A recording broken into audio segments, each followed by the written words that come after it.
What up, gentlemen? First part of this video is going to be checking out some new items, guys. And this next item right here, I'm stoked about, man. This thing's on another level, guys. Wow, Delta Plastic USA, the new 7-scale dome body, guys. Sick. Ben over at Delta Plastics, you killed it with this one, man. I love the dome. A lot of guys had a lot of luck with it back in the day, and it seems like it fell off. Everybody started running the Jag and other bodies. This body right here is going to be a game changer. He put the bubbles there for the shock towers won't hit if you have the stock shock towers. He also, the wheels, they're not going to rub like on some vehicles. I know with my Porsche, if I cut it too low, it'll rub. And it's got built-in fins in the back, guys. Look at that. Built-in fins. You cut that back out right there, you have 3 fins. This thing will shoot straight, guarantee it. It's so aerodynamic looking and nice. Ben, you really did kill it, man. Good job with the body. This one's a 1.5 millimeter. But you know what? I'm gonna fiberglass it anyway, so it'll be all right. Drag racer, speedrunners, this body's gonna be killer when it's done. I really think this is gonna be next level. So I'm gonna get it painted up. I'm gonna throw it on one of my Hobao VTEs, and we'll get it out there, guys. Delta Plastics, Ben, check them out, guys. This body is another 7-scale, man. They just keep throwing out 7-scale bodies, and I love it. So next, let's go to the other day I made a video, and I was looking for other items that I had made. I knew there was a bunch of stuff, but I wasn't able to get to it. So this is my stretched Typhon with a Mojave chassis. Something I'm working on, and we made a new battery tray for it. So this battery tray right here will either hold 2 4S lipos or 2 6S. 6S here and a 6S here. It's going to be tight, but it will work. Or 2 4S's. And these CNHLs, everybody knows they're a little longer than a standard 4S. Let me see here. I got 2 Turnigy heavy duties were actually standard size of a lipo, what most 4S's are, and they fit in there no problem.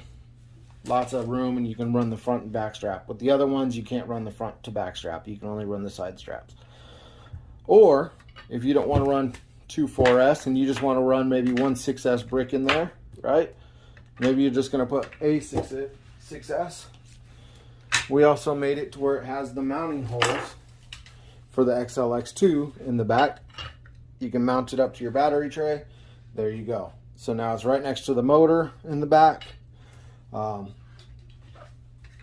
It's pretty clean, guys. It's pretty clean. It fits in there real nice. Like I said, it's got the mounting holes for the XLX2, and then the front to back straps and the side straps. One thing that is going to be different from this video, the FP will be facing down. When I made it, I messed up and I had it in there backwards, so it will be flipped around. The triangle will be facing that way. I know it's not a big deal, but to me it is. I want my stuff all facing towards you.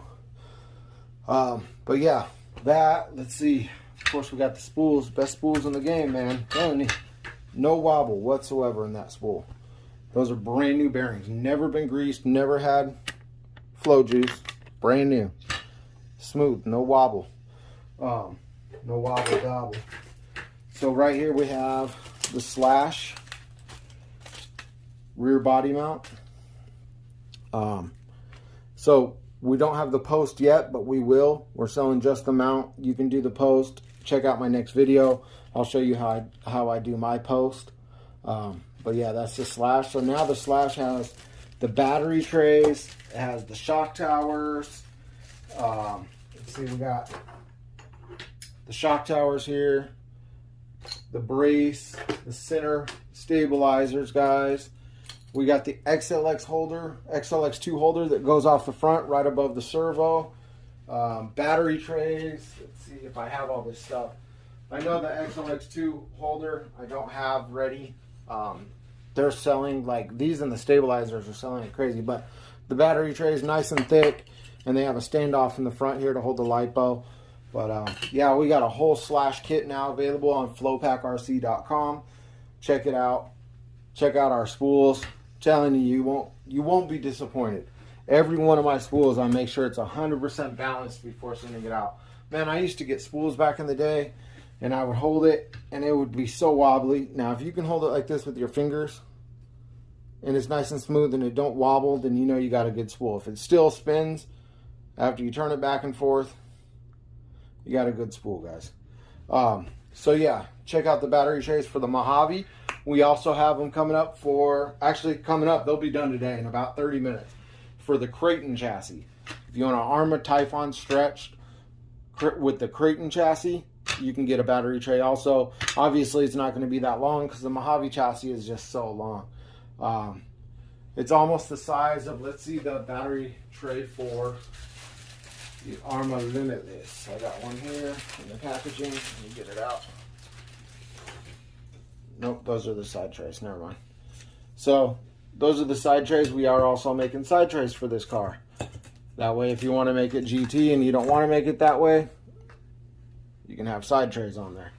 I thought I had a battery tray printed out already. I guess I don't, so I'll have to go get that, but I wanted to show you comparison. But yeah, got a lot of stuff coming, guys. A lot of stuff. So we have the whole Slash kit. We're going to have the whole Vendetta kit coming up. There's going to be a lot of things that we're going to make full kits for the car. Like I said, I stand behind all my stuff 100%, man. I want good quality stuff. I don't want people saying it's junk. I don't want people running it and crashing it one time and it splintering and falling apart. Good quality stuff. Big shout out to Saga, best gears in the game. Big shout out to Ben from Delta Plastic. Best bodies in the game by far. Yeah, man. Keep watching, guys. Keep following. And check out the end of this video. You're really going to like it. Check it out. Peace. I'm out. Alright, guys. Here's the part you guys have been waiting for. The next segment. RC cheat codes. Explained. Exposed. Whatever you want to call it. So as you can see right here, guys, this is a Hobby Wing Max 5. Let's see if I can get better light on that. Max 5. See that? And for you that say, oh, he just put a Max 5 sticker on a Max 4.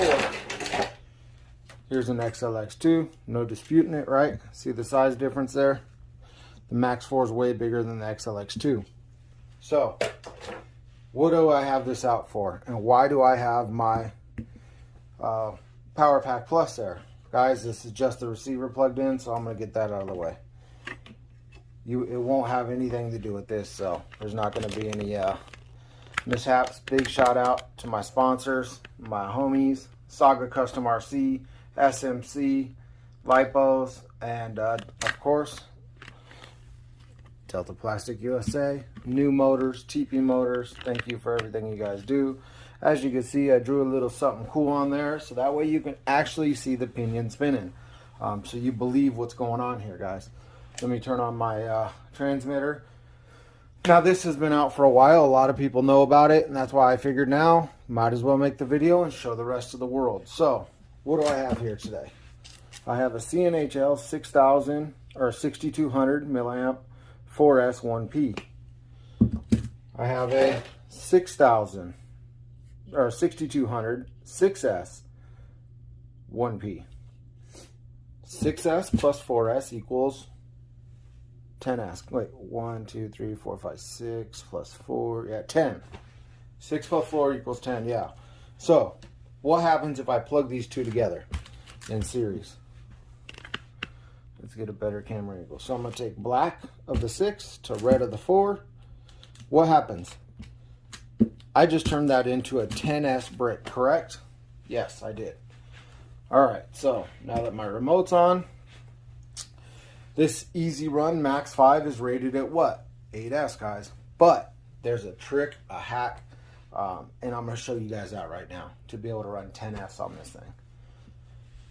Yes, it is possible. Yes, it holds up. Now, if you overgear it and you try to push too much, it will give out on you. But if you undergear, because you're going to be at 10S, there's no need to overgear, right? If you undergear and just use your voltage, you should be able to get really good numbers.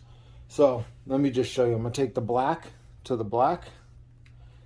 Let's put this right here so you can read that gauge. I'm going to plug that in real quick, turn it on, and I'm going to unplug this. Once that beeps on, I'm going to plug this back in. And as you can see, it's going way higher than 8S, right?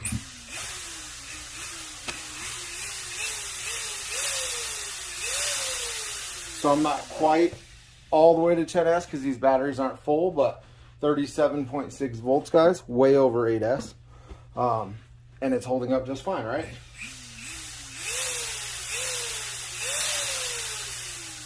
Why is that? What happened right now? So if I was to plug in these 10S's right now and just leave it, nothing would happen. The system would not run right. It's the Power Pack Plus and the Monster Packs. Once it gets down to 33.8 volts or when it starts beeping, that's when you plug this one back in. So I'll show you again real quick, guys. Let me run this down. You guys can see the voltage going down, right?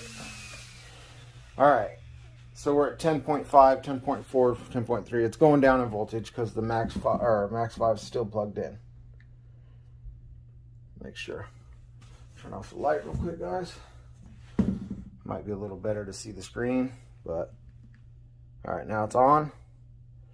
Now we're going to turn it off. It's completely off. We're only at 9 volts. You're going to plug in your red, and your black's not going to be plugged in. You're just going to touch the black and black together from the 10S brick, guys. 10S, 6S, and 4S. You can tell I'm not lying because look at the voltage. You're going to plug it in real quick. You're going to turn it on, and you're going to unplug it. And you're going to wait for this to drop and that to beep. Once that beeps, you plug it back in. Now you're running 10S. See that? Pretty sick, right? All right, guys. Now let's see. The Power Pack Plus is still holding 21.9 volts. I plugged in a voltage gauge. So that's way there's no discrepancy here. All that's hanging off here is the receiver. That's it. 6 plus 6. 16S, guys. That's what I'm going to plug in. Wait. 6, 7, 8, 9, 10, 11. 12S. Yeah, 12S. Wait. Hold on. Let me drop these into the... Look at that. Stupid. All right, guys. 6S, 6S. The reason I put the voltage gauge here is so that way you can see what the voltage is going to be when I fire it up. To show you that it's not just 3S and 3S and half the cells don't work, right? So this is how we're going to do it. Let me turn on my remote. 6S plus 6S equals what? 12S. Black to red. That is now a 12S brick, correct? All right. Oh, don't want to touch wires there. Black to black, if it'll go in there. There we go. Black to black. Red, which I'm trying not to touch because I got wires everywhere over here. Red to red. Turn it on. Unplug it. Wait for it to drop down. And once this thing beeps, we'll be able to plug red to red. Let's tape out of here. Get this a little closer. Max 5's ready. It's almost ready to arm. Like I said, it's limited by the capacitors, guys. These Hobbywing are limited by the capacitors, not their firmware. So 6 plus 6 equals 12. Here we go. In a minute, it's going to start beeping. That's when we're going to plug in the red, right? Just like 10S. Now, for speedrunning, guys, I don't recommend 12S. Unless you're very, very, very limited gearing. You will smoke that ESC. But for drag racing 12S, I don't know. I think maybe it might do it. All right, she's almost there. That's how much the power pack's holding by itself without this one plugged in. So all that's plugged in right now is the power pack. There it goes. Plugged it in. How much voltage we running, guys? 50.3 volts.